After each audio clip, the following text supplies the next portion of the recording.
ഞാൻ ഉണ്ടാക്കാൻ പോകുന്ന ഒരു മീൻ ഫ്രൈ ആണ്, ഫിഷ് ഫ്രൈ.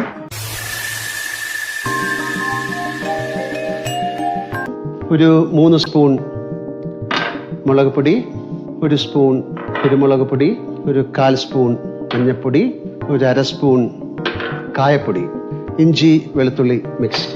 ഓപ്ഷനാണ്, വേണമെങ്കിൽ. നമുക്കിതെല്ലാം കുറച്ച് വെള്ളം ഒഴിച്ച് ഒന്ന് കുഴയ്ക്കാം. അധികം വെള്ളമാക്കാതെ കുഴയ്ക്കുക. നന്നായിട്ട് പുരട്ടാം. മീനിൽ നന്നായി പുരട്ടിയ ശേഷം കുറച്ച് സമയം നമുക്ക് ഫ്രിഡ്ജിൽ വയ്ക്കാം. നമുക്ക് വെളിച്ചെണ്ണ ഒഴിച്ച് വേണം ഇത് കുഴയ്ക്കാൻ.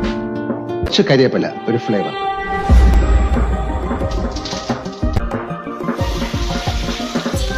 Fish fry ready.